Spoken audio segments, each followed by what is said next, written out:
The gymnasium at Crestwood High School was alive with the cacophony of a regular day.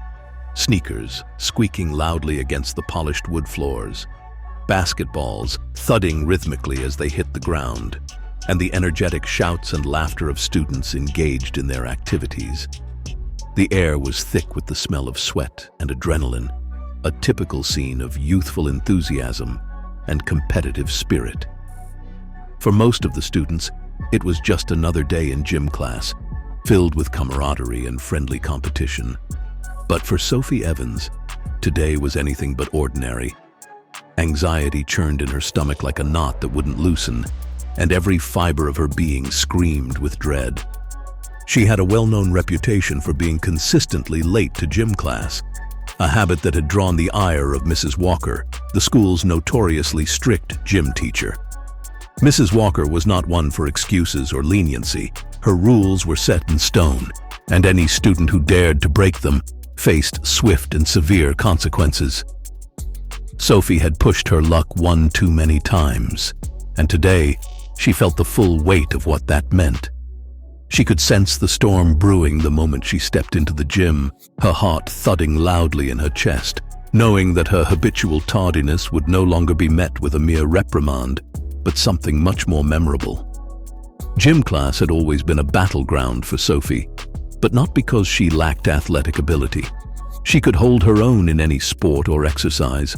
What troubled her most was the rigid discipline that Mrs. Walker imposed, an unyielding, almost militaristic approach to physical education. Mrs. Walker was known throughout the school not just for her fitness routines, but for her iron-fisted way of maintaining order. Even the toughest students, those who laughed in the face of other teachers' warnings, turned meek and obedient in her presence. Sophie had crossed that line too many times, testing the boundaries of what Mrs. Walker would tolerate. Today, as she tiptoed into the gym once again, well after the class had begun, she could feel every pair of eyes in the room turn toward her. The noise of bouncing balls and laughter ceased, replaced by a tense silence. Mrs. Walker's eyes, sharp and unwavering like a hawk's, locked onto Sophie, her face a mask of disapproval. The message was clear. This was the final straw. There would be no leniency, no chance to plead her case. Sophie's mouth went dry, and a chill ran down her spine, knowing she was about to face the consequences of her repeated defiance. Sophie Evans, front and center. The command echoed across the gym, slicing through the heavy silence like a knife. Mrs. Walker's voice was a blend of authority and frustration, cutting off any remaining murmurs from the students. Sophie's legs felt like lead as she forced herself to move, her footsteps heavy against the wooden floor, every step amplifying her fear. Her heart raced, pounding against her ribs as if trying to escape. When she reached the center, her breath caught in her throat. Mrs. Walker stood tall, a formidable figure with the notorious wooden paddle gripped firmly in her hand. The paddle, smooth and polished from years of use, seemed almost to glisten in the fluorescent lights of the gym. Sophie's breath quickened. She had heard the stories. Every girl had. Mrs. Walker's paddle was no ordinary piece of wood. It was a symbol of her iron rule, and an instrument that left a lasting impression, both physically and mentally. Sophie had seen the aftermath on others. The red eyes, the pained expressions, the uncontrollable sobs. Now, it was her turn. She felt a lump form in her throat, her hands trembling as she fought back the rising tide of panic. There was no escaping this, and the reality of what was about to happen settled in with an icy finality. "Touch your toes," Mrs. Walker commanded, her voice devoid of any sympathy. Sophie's body trembled as she bent over, her fingertips barely grazing the tops of her gym shoes.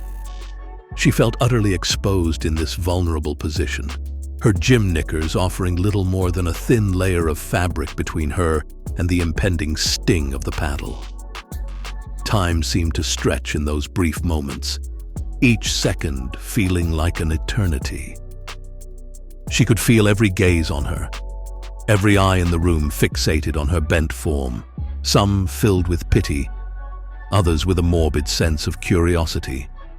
Her breathing grew shallow, her chest tightening with dread.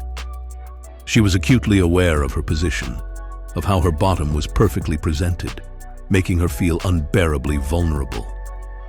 The air was thick with tension, so palpable she could almost taste it. She squeezed her eyes shut, bracing for the inevitable, her mind screaming for it to be over, yet dreading the pain she knew would come.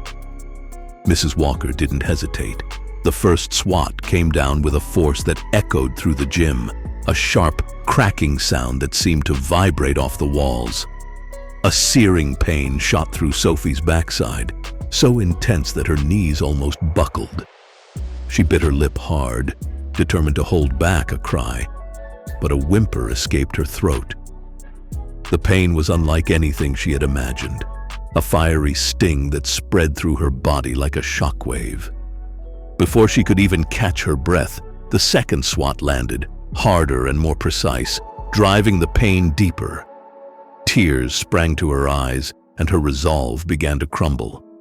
She could feel her composure slipping away, and the embarrassment of her situation only intensified her agony. By the time the third and final swat struck, Sophie couldn't hold back the tears any longer. They spilled over, hot and fast, her sobs breaking the silence of the gym. She knew every eye was still on her, witnessing her pain and her shame. The humiliation was complete, a potent mix of physical and emotional torment that burned into her memory. When it was over, Mrs. Walker took a step back, her expression as stern and unmoved as a statue carved from stone. Her eyes remained fixed on Sophie, cold and unyielding, a silent reminder of the authority she wielded in the gym. "Let this be a lesson, Sophie," she said, her voice carrying a steady, unwavering authority that left no room for doubt or argument. "I expect you to be on time from now on. You may return to your place." The words hung in the air, final and resolute. There was a weight to them, an unspoken warning that there would be no second chances, no room for further disobedience. Sophie slowly stood, her legs weak and trembling. She wiped her tear-streaked face with the back of her hand, the sting of the paddle still throbbing fiercely. Her bottom felt like it was on fire, each step back to her place a painful reminder of her punishment. She kept her gaze downcast, her cheeks flushed with embarrassment. The other students were silent, their expressions a mix of relief and sympathy. No one dared to speak. No one dared to move. As Sophie reached her place, she took a deep breath, willing herself to calm down. She knew she would never forget this moment, nor the lesson it had taught her.